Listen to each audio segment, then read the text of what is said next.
PSC code വിവാദം അന്വേഷിക്കാൻ CPM Kozhikode ജില്ലാ കമ്മിറ്റി കമ്മീഷനെ നിയോഗിച്ചു. കോഴിക്കോട്ടെ യുവ നേതാവിനെതിരായ ആരോപണത്തിലാണ് അന്വേഷണം. ജില്ലാ സെക്രട്ടറിയാണ് അന്വേഷണ കമ്മീഷനെ ചുമതലപ്പെടുത്തിയ വിവരങ്ങളുമായി ഇർഫാൻ ഇബ്രാഹിം സെഡ് ചേരുന്നു. ഇർഫാൻ, ഈ കോഴ വിവാദത്തിൽ ഒരുപാട് പേരുടെ പേരുകളൊക്കെ ഇപ്പോൾ ഉൾപ്പെട്ടിട്ടുണ്ട്. അപ്പോൾ ഇതിന്റെ സാഹചര്യത്തിൽ തന്നെയാണോ ഇപ്പോൾ അന്വേഷണ കമ്മീഷനെ നിയമിച്ചിരിക്കുന്നത്? ഒപ്പം ഈ കമ്മീഷനിൽ എത്ര പേരാണ് ഉണ്ടാവുക? പ്രധാനമായും അന്വേഷണം ഏത് തരത്തിൽ ഏത് സംബന്ധിച്ചായിരിക്കും? കൂടുതൽ നേതാക്കളുടെ പേര് പരാമർശിക്കപ്പെട്ട സാഹചര്യത്തിലാണ് പാർട്ടി അന്വേഷണ കമ്മീഷനെ നിയോഗിച്ചിട്ടുള്ളത്. 3 അംഗ ജില്ലാ സെക്രട്ടേറിയറ്റ് അംഗങ്ങൾ ഉൾപ്പെടുന്ന 3 അംഗ കമ്മീഷനെയാണ് പാർട്ടി ജില്ലാ സെക്രട്ടറി ചുമതലപ്പെടുത്തിയത്. പാർട്ടി ജില്ലാ സെക്രട്ടറിയുടെ ഉൾപ്പെടെ പേര് ഈ വിവാദവുമായി കൂട്ടിക്കിടുന്ന ഒരു സാഹചര്യമുണ്ട്.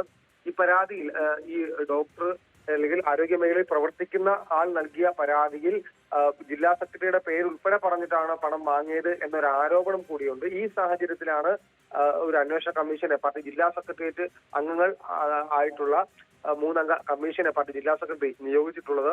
ഏതായാലും പരാതിക്കാരിൽ നിന്നും ആരോപണ വിധേയനായ യുവ നേതാവിൽ നിന്നും മറ്റ് ഈ പേര് ഉൾപ്പെട്ടുള്ള ആളുകളിൽ നിന്നും പാർട്ടി അന്വേഷണ കമ്മീഷൻ തെളിവെടുപ്പും അതോടൊപ്പം തന്നെ മൊഴിയും രേഖപ്പെടുത്തും എന്നാണ് മനസ്സിലാക്കാൻ കഴിയുന്നത്.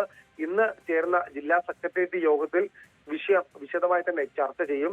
സംസ്ഥാന സെക്രട്ടേറിയറ്റ് അംഗം പുത്തലത്ത് ദിനേശൻ ഉൾപ്പെടെയുള്ള ആളുകൾ പങ്കെടുത്താണ് ഇന്ന് ജില്ലാ സെക്രട്ടേറിയറ്റ് കൂടുക.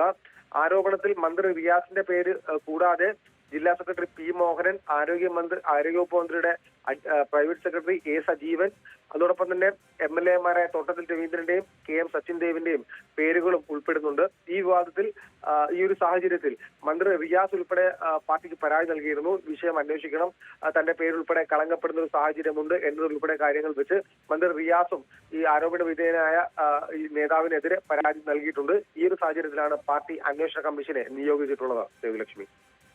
ശരി ഇർഫാൻ, ഈ PSC അംഗത്വം വാഗ്ദാനം ചെയ്ത് CPM നേതാവ് കോഴ വാങ്ങി എന്നാണ് ഈ പരാതി. കോഴിക്കോട് സ്വദേശിയായ ആരോഗ്യ മേഖലയിൽ പ്രവർത്തിക്കുന്ന ഒരാളിൽ നിന്ന് പണം കൈപ്പറ്റിയെന്നും പരാതി പറയുന്നു. 22 ലക്ഷം രൂപ കോഴ വാങ്ങി, 60 ലക്ഷത്തിനായിരുന്നു ഡീല് എന്നൊക്കെയാണ് ഈ പരാതിയിൽ പറയുന്നത്. മന്ത്രി മുഹമ്മദ് റിയാസ് വഴി കാര്യം നടത്താമെന്ന ഉറപ്പിൽ 60 ലക്ഷം രൂപയ്ക്കാണ് ധാരണയായത് എന്നൊക്കെ പരാതിയിൽ പറയുന്നുണ്ട്. എന്താണെങ്കിലും മന്ത്രി മുഹമ്മദ് റിയാസ് ഇക്കാര്യം നിഷേധിച്ചിട്ടുണ്ട്. ഇപ്പോൾ അന്വേഷണ കമ്മീഷനൊക്കെ വന്നിട്ടുണ്ട്. കൂടുതൽ ആളുകളുടെ പേരുകളും ഒക്കെ ഉന്നയിക്കപ്പെടുന്നുണ്ട്. ഈ സാഹചര്യത്തിൽ ഇനി കമ്മീഷന്റെ അന്വേഷണം അത് ഏത് നിലയിൽ പോകുമെന്ന് കാണാം. ഇർഫാൻ ഇബ്രാഹിം സേഠാണ് വിവരങ്ങൾ നൽകിയത് കോഴിക്കോട് നിന്ന്.